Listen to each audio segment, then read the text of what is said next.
This is a real pleasure for me to be here because I think this is the first time in a few months that I've been able to put on a suit and tie. So I'm going to share my screen because we're living in the 21st century now, apparently, and we can do things like present visual aids when we talk. Okay, great. All right, our topic for today is going to be what I call the virtues of church organization. Now, I'm a scholar of organization. I teach business organizations and securities regulation, and I write about the theory of the firm. I write about how law enables people or sometimes obstructs them in their ambitions to work together. And so it's natural for me when I think about the church to think of it as an organization.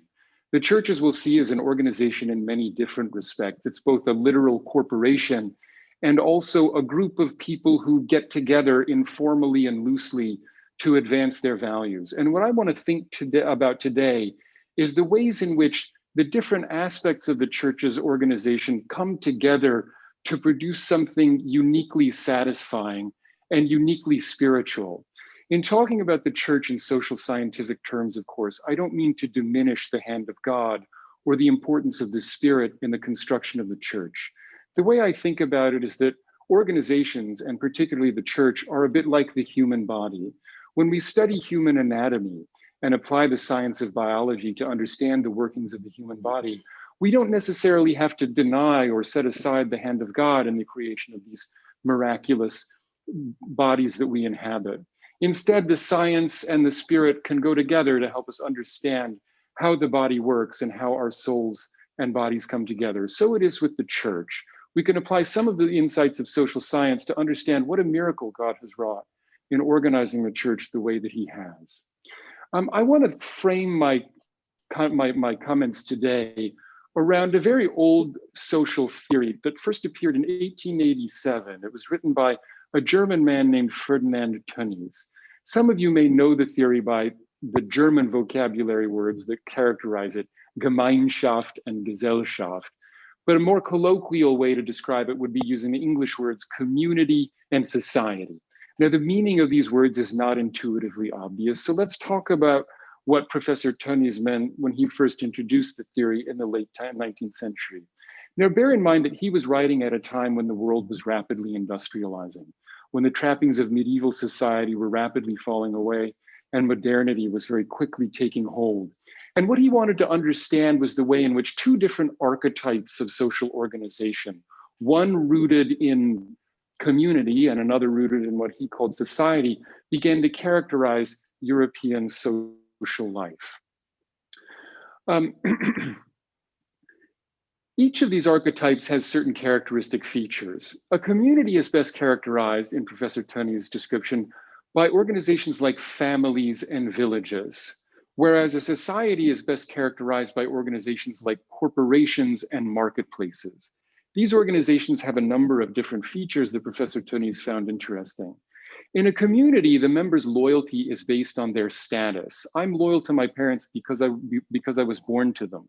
Not so much because they're virtuous, not so much because they gave me things, but simply because I am their son. By contrast, in a society, loyalty tends to be based on self-interest. One works for a law firm or for a bank, or one buys products from a company because it's self-interested, it's beneficial to oneself to do so. In a community, exchanges of goods and services tend to be characterized by what a social scientist would call gift exchange. That is, you give me something now, and I give you something of approximately similar value in the future. But the precise timing isn't explicitly negotiated, and the precise values are not explicitly negotiated.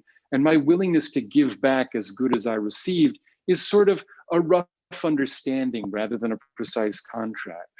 By contrast, society modes of organization tend to be characterized by contractual exchange, in which the terms of people's relationships are explicitly negotiated, sometimes written down, and very precisely understood.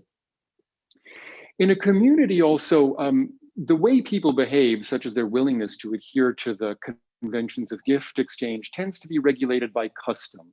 There's a general understanding, again, not written down, about how I should behave, but not a really precise one, and not one that's enforceable by a particular body of authority. By contrast, in society modes of organization, People's relationships tend to be governed by law, by authority, and by precisely structured obligations that are written down and precisely and vigorously enforced. Also, communities tend to be characterized by individual and local choices and interactions. People come together not because there was a central planner who told them to do so, but because they each individually, for their own distinctive reasons, found it beneficial to do so. By contrast, in society modes of organization, the way we relate to one another tends to be characterized by central planning, by a single person who intentionally decided where things go and where they don't go. One way to understand intuitively the distinction between these two modes of organization is through an analogy to agriculture. We could think of community forms of organization as being like a wild forest. Here we have lots of different plants, but they each found their way to their particular spots in the forest by themselves without any central direction. They fell there and simply started growing. There are no rules of a forest, nothing written down, let alone enforced. Things sort of happen. And over time, the various species of trees and shrubs evolved to live together in a certain kind of harmony. It's a disorderly harmony, but it's one that's sustainable over long periods of time and makes a certain amount of sense, even if we as human beings can't understand it in all of its infinite complexity. By contrast, a society mode of agriculture would be best characterized by an industrial farm. Here you see these neat rows of crops planted by a central planner. Every seed is placed in a spot with intention. You can see how things are being harvested in a very precisely planned way, and everything is done for a purpose. There are rules that govern everything. Indeed, it's no accident that industrial farming has come to characterize our modern age, which is so peculiarly society-like in its patterns of organization. The villages have gone away and been replaced by big cities.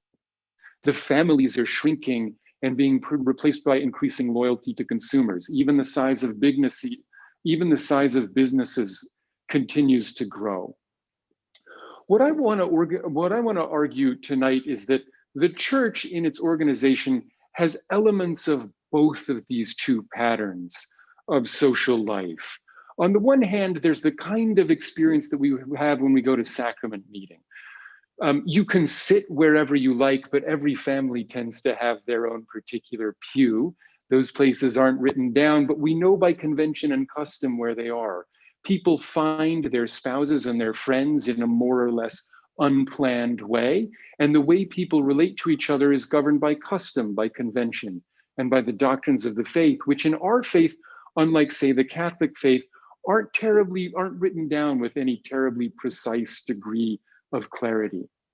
There's also, of course, the aspect of church organization, which is highly society-like. The church is a literal corporation. It has many professional employees. There's a hierarchy not only to the organization of the church's paid employees, but also to the organization of all of the unpaid volunteers who work in callings like bishops and stake presidents and Relief Society presidents and young women's presidents. There's a brand image that the church has developed and a certain degree of central control over the doctrine. In this regard, we too are somewhat unusual among churches, although the Catholic Church may be said to have a fairly precisely ordered structure like our church. Most Protestant churches do not, or to the extent they do, they're a little different. Now, it's common in the church and also among the church's critics to express dissatisfaction about one aspect or another of the church's organization. There are those who say that the community-like aspect is oppressive or too confining. There are those who say that the society-like aspect is too centralized or too controlling. And I think that everyone, even those who criticize the church, are ultimately ambivalent about these two patterns that we perceive in church life. There are people who, even as they say the church should become less centralized, nevertheless call for reforms who would cause it to be more centralized. What I want to say tonight is that the genius of the church, what I believe in all sincerity to be the miracle of the church and its organization, is that these two modes of relating work together. There's a productive synergy between the two of them, as well as a tension. And it's the bringing together of this peculiar combination of traditional social life and modern hierarchy that makes the church at once so successful and so satisfying. What I would say, returning to the agriculture analogy, is that the church is neither like a forest nor an industrial farm. Instead, what it is a kind of vineyard. Tended, yes. There's a person who planted those trees, but not planted in super precise rows, not harvested by an army of combines, but sort of raggedly natural in its aspect. I believe that this is the way God wanted things, and I think that this is part of why God constantly compares his kingdom to a vineyard. There's Jacob chapter 5, there are parables of Jesus, there are analogies all throughout the Old Testament. We know that Heavenly Father views us as trees and also as workers in his vineyard, because it's through the cultivation of this vineyard that God makes us into spirits who will ultimately become worthy to dwell with him. There are a few features that specifically emerge from this productive tension between community and society-like modes of organization, to which I want to draw special attention. Each of these features makes the church into what I would call a highly progressive organization. Although we often tend to think of the church as a conservative place, and although many members of the church tend to lean conservative in their political affiliations, I nevertheless believe that in a quiet, unassuming way, the church is the most progressive organization that any of us will ever be a part of. And there are several reasons. The first is that the church carries out an astonishing program of redistribution of a variety of resources.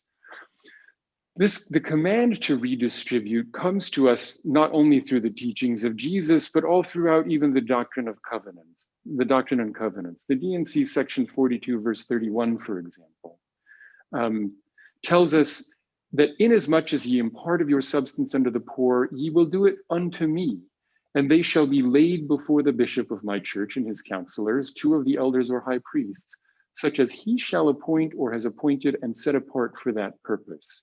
Not only did Jesus command us to give of our substance to the poor, he commanded us to give it through the church. That is, our almsgiving, our caring for one another happens through the program of redistribution specifically supervised by the church. And the church redistributes several different things in several different ways. The most obvious example, of course, is fast offering. When you think about it, it's quite remarkable that as a 12-year-old boy, I walked around my neighborhood in Utah and collected money for the poor, and not simply money for the poor all over the world, but money for the poor in our own neighborhood. And the members of the ward gave generously to do so. But more important even than fast offering is tithing. Now, you may not think of tithing as a form of redistribution because it doesn't go directly to the poor, but indirectly it actually does. Consider, for example, the way that tithing funds building programs all over the world.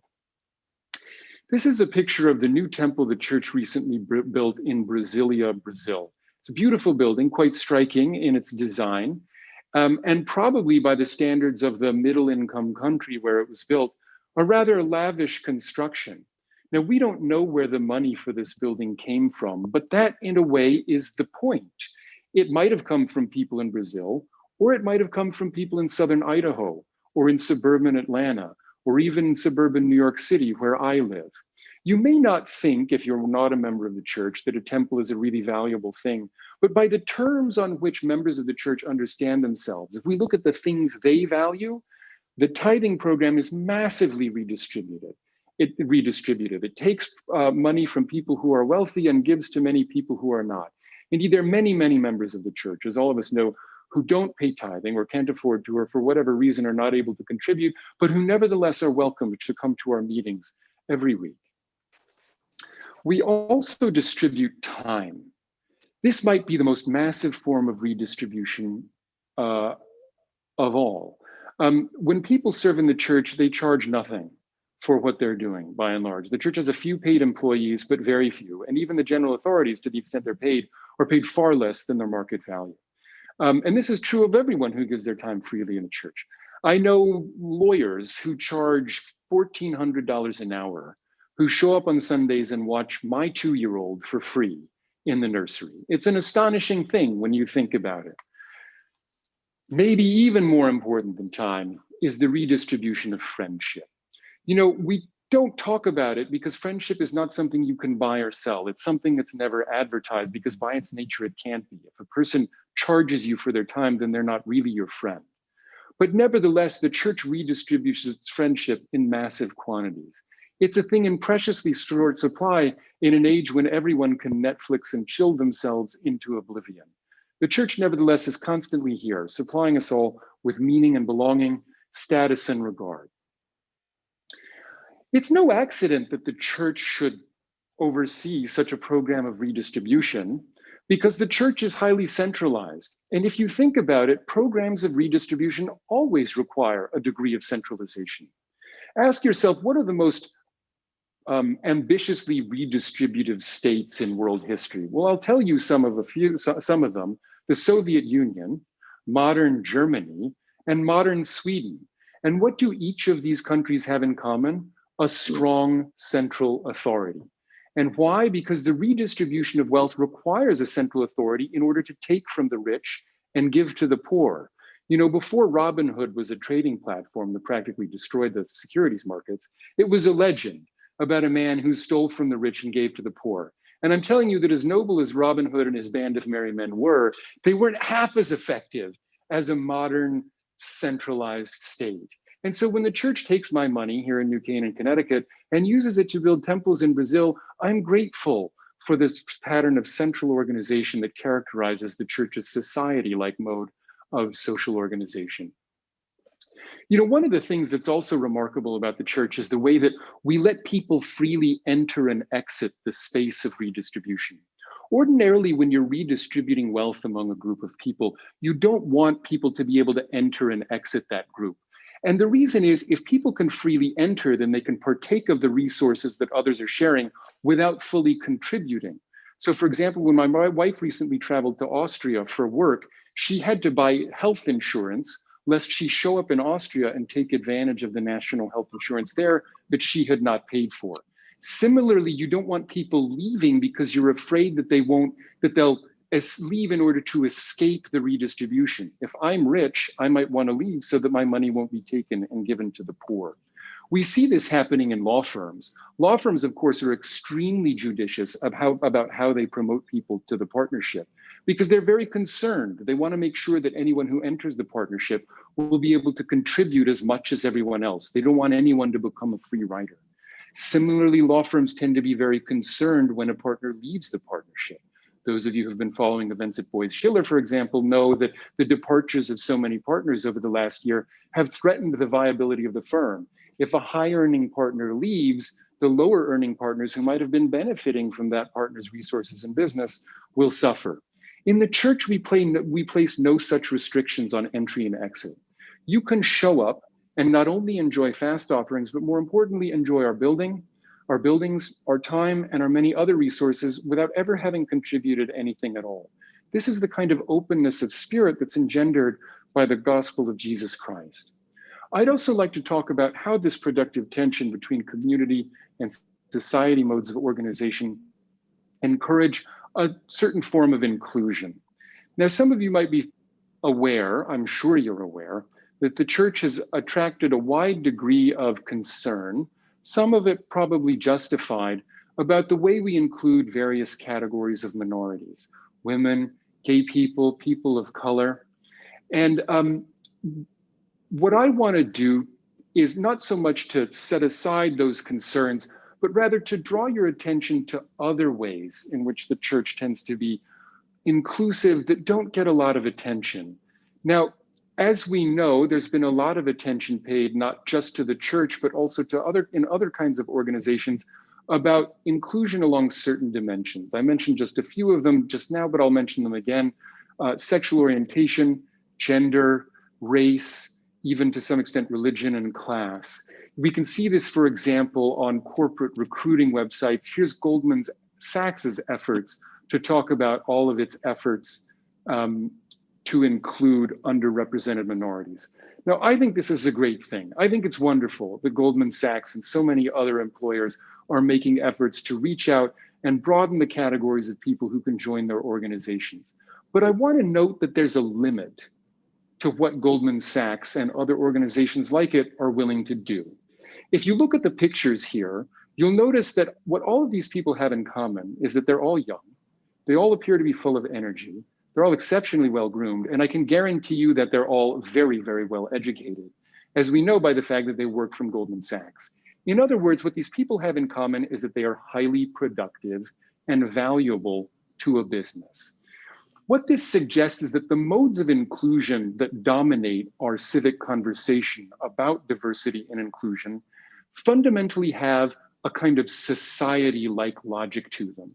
The logic is commercial and bureaucratic.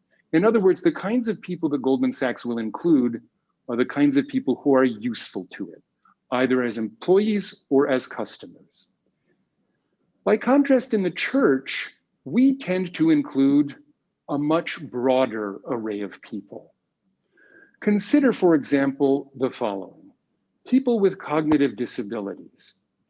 In my ward in New Haven, which I just moved away from a few months ago, while after the pandemic began, there were many, many people who had various forms of cognitive disability, not only Alzheimer's and age-related cognitive decline, but also various other forms of cognitive disabilities, autism, and so on. And many of these people had difficulty finding employment, and it was heartbreaking to watch because I knew them all in richly layered complexity. I knew who they were. There was a man in particular who had difficulty finding, who lost his job bagging groceries at a local grocery store. But it made it that much more important for him to show up at church every Sunday and pass the sacrament, to participate in a sacred ordinance. Similarly, we're inclusive on the basis of age. Sometimes the leadership of the church is criticized for being too old, but I would say this is one of the few organizations in modern life that takes seriously the deference that's owed to elderly people and treats them with dignity and respect. Similarly, we'll include everyone, regardless of their level of education. One does not need a Harvard MBA or a Columbia Law degree in order to join the LDS Church, even though one might need those degrees in order to become an employee of Goldman Sachs. And likewise, geography. We aim to have branches and wards of the church all over the world. And indeed, we have thriving branches in many rural areas that have not been terribly successful in our modern society-focused economy. When I think about these modes of inclusion, perhaps the people who come to mind most clearly for me are my grandparents. This is my grandfather, Floyd Morley, and my grandmother, Virginia Bell Morley. They were both born and raised in the tiny northern Nevada town where I was born and spent my early childhood. It was called Ely, Nevada. It's a very small town, and it was founded by my ancestors as church pioneers back in the early 20th century. At the time I was born, my grandfather, who's pictured here, was running a grocery store that was started by his father. And my own father was running a second grocery store, which was also started by my grandfather and great-grandfather. And when I was a kid, those stores went out of business. Basically, the mines that gave the town its reason for existence closed when the price of precious metals dropped in the 80s. And so at the time this photo was taken, my grandparents had moved to Pleasant Grove, Utah. This was not an easy time for them. They did not have a lot of money. My grandmother, who's pictured seated here, was actually in a wheelchair. Around the time the store went bankrupt, the stress caused her to develop an autoimmune disorder that left her paralyzed from the waist down. And it was very difficult for my grandfather to find employment. He was too old. He did not have a college degree. He was from a small town. And it was difficult for him to find employment. But I'll tell you one organization that did value him, as well as my grandfather, the Church of Jesus, as well as my grandmother, the Church of Jesus Christ of Latter-day Saints. Near the very end of his life, my grandfather served as a branch president in a branch that served the members of a nursing home in Pleasant Grove. Now think about that. Think about the depth of inclusion and diversity reflected in that reality. An elderly man having difficulty finding employment, who nevertheless found worth and meaning, and whose great skills were put to use, relieving the suffering of some of the most neglected members of our society. That is deep inclusion. I'd also like to talk briefly about civility. There's also been a lot of talk recently about how the church is too nice a place, and niceness can sometimes be oppressive. I get it. Niceness sometimes can be oppressive, but you know what? Niceness can also be welcoming. Indeed, it can be the foundation of compromise. And one of the things that we see in the church is an extraordinarily high degree of civility.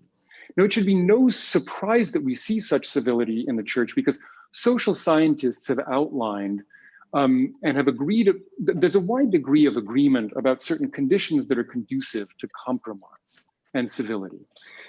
Relationships that are conducive to compromise tend to have three different characteristics. One is that they're repetitive. You interact with the same people over and over and over again.